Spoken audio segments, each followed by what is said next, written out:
Okay, so with the combining of companies, the building of corporations, and also the advent of public companies, the public investing, being able to invest larger and larger amounts of capital into these various companies, then you start to get the sort of mega corporations that have enormous amounts of power and control, and sometimes people will come to the conclusion that they have too much control because they own too much of a sector of the economy.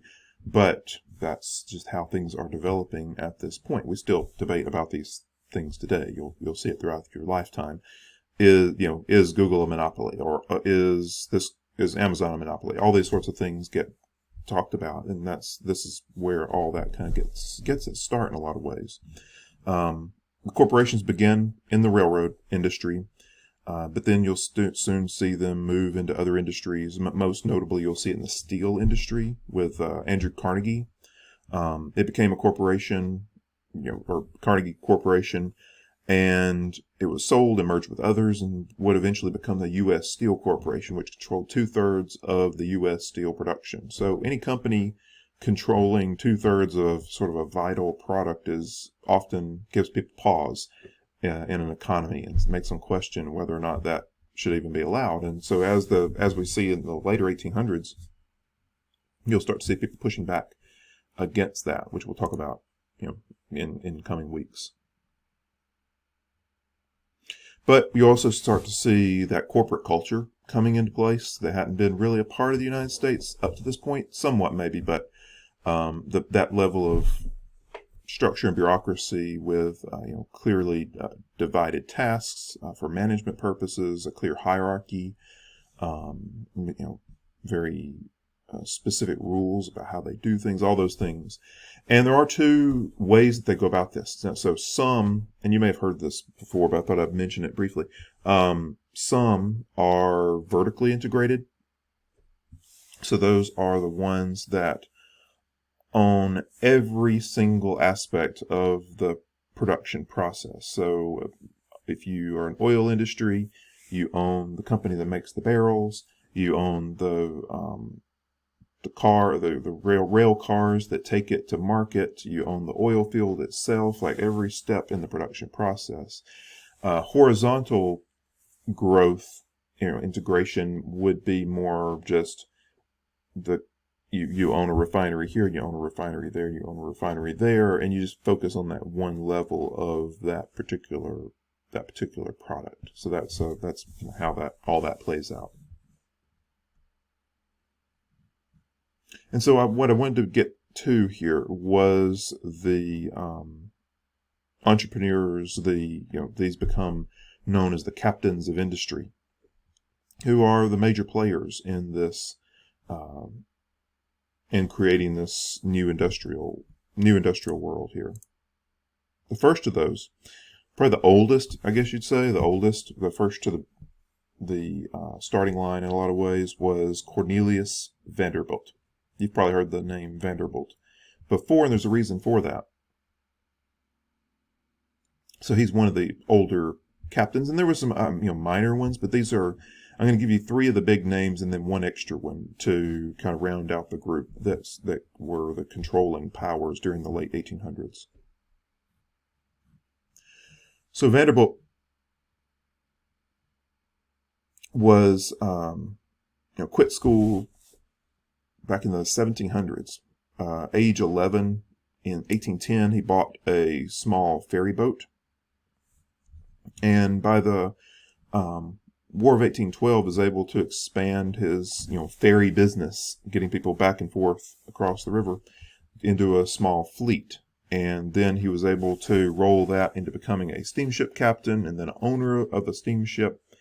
And then he's just one of those types of people that had an eye for expansion in business and was able to trade up and trade up and trade up. Eventually comes to control most of the traffic on the Hudson River.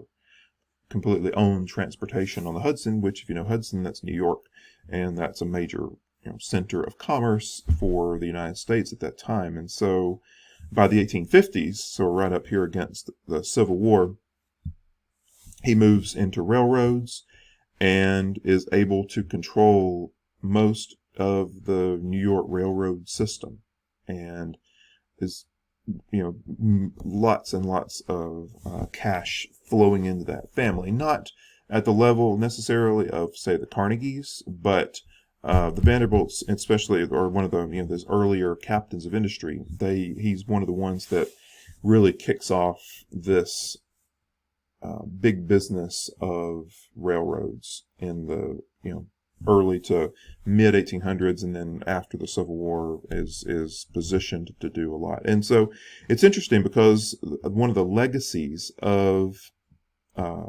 Vanderbilt isn't so much, well, it is the railroads, but in a lot of ways he's most remembered for the house that his family built. And so I wanted you to get to see that in conjunction with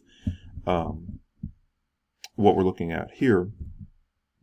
It's Biltmore. So if I'm from the Southeast, so made a couple of trips to visit Biltmore, just because it's a thing to see. You drive up to Asheville, North Carolina, beautiful part of the country, and you can just take a tour. They actually have a hotel on the large grounds that they have. It's just a really amazing place with the Vanderbilt money that the family was able to create there, and definitely something to see. If you're looking at this, a lot of times, if you're a fan of the show Downton Abbey, this is contemporary with the people in that show on the American side, approximately, and so it's interesting from that standpoint. But I've included a couple of videos down below. One is a sort of a overview narration looking at the grounds and the house itself, sort of a helicopter type view, maybe a drone. And then the other one is an actual tour. Samantha Brown used to be on the Travel Channel. I don't think she is anymore, but it was a video from one of her shows looking at Vanderbilt, or looking at Biltmore, and from the Vanderbilt family, and you can get to see the inside of the house and all that. So it's worth your time getting to see that. I think it's a really fascinating place. So check that out. So that's Vanderbilt, one of the early captains of industry here, and this house, sort of a castle, American castle, if you want to think of it that way, that was created by that family there in North Carolina. They had to build a special railroad to get the materials to that location. There was just a special built little rail line to move all those materials. It's quite the thing to make that happen back then. Okay, so probably the biggest of all of the titans of industry here is Andrew Carnegie. So he was a Scottish immigrant. And he's definitely one of those American rags to riches story that kind of creates that world in that idea of the sort of American dream kind of thing. That a lot of these stories go back to this kind of era. His dad was part of the Chartist movement. If you know anything about British history in the 1800s, it was part of that movement that was trying to push for greater rights for lower classes of society, and that movement hit a sort of breaking point in 1848 for a while, and so his parents decided to sell all their possessions and move to America, and so that's what they did. And so Andrew Carnegie was 13 when his family moved to the U.S. And so, they really didn't have much of anything to get started with. And so he learns to hustle, and pretty early on. He's, literate and taught enough that he can take advantage of opportunities, which is a real strength of his.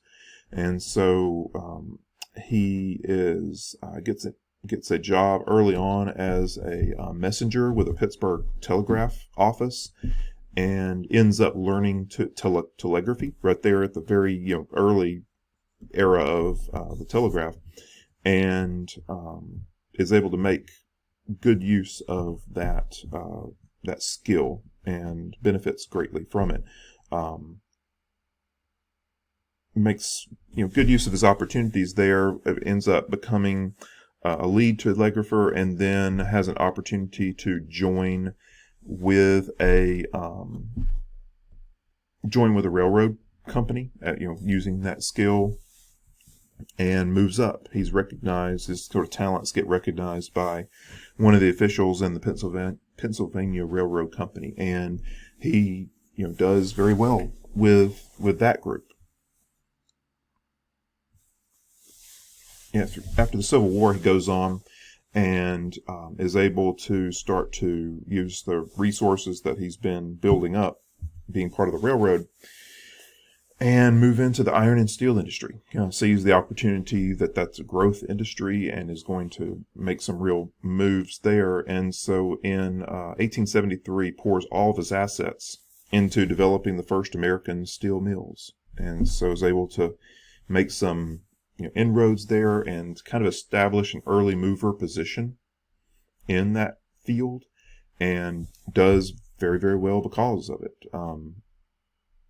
He was very much into the idea of that vertical integration that I was mentioning earlier, where he controlled everything, or wanted to control everything, from the oil field all the way up to the final sale to the customer.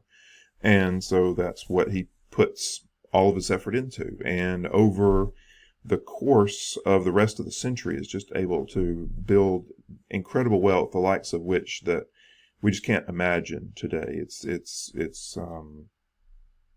just mind-boggling what he was capable of at that point. And ultimately, he does go on to retire, and writes an interesting book. It's called The Gospel of Wealth. This was written in 1899.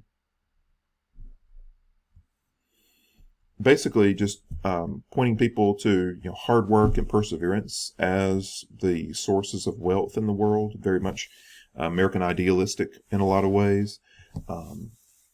He opposed ostentatious living. He was never, he lived richly, but he wasn't one to flaunt wealth in a lot of ways.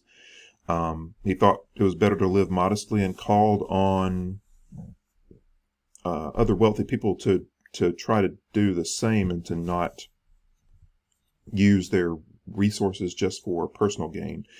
He had seen the heirs of other large fortunes kind of squander it. That's actually what happened to the Vanderbilts. If you ever want an interesting read, I forgot the name of the book itself, but there's a book on the Vanderbilt family, and it starts with Cornelius, but it's much more about the family, because it had at the time one of the greatest fortunes the world had ever seen.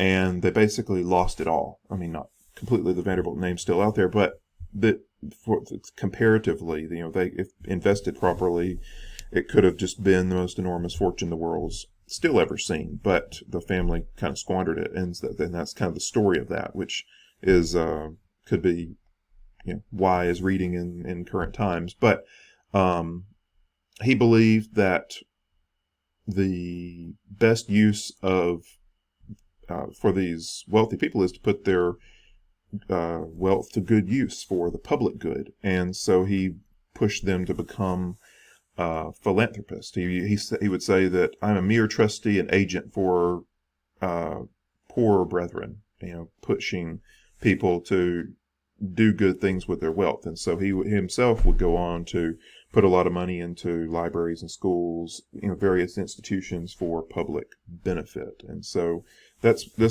a really important read. At the time, because everybody knew who Carnegie was. And so for him to put this kind of out at the end of his life as sort of like, here's what I've learned kind of thing, what I believe, it was a pretty influential work there. And we're right at the end of this last thing. I want to mention two more things to you, and so we'll come back for one more short clip here in just a second.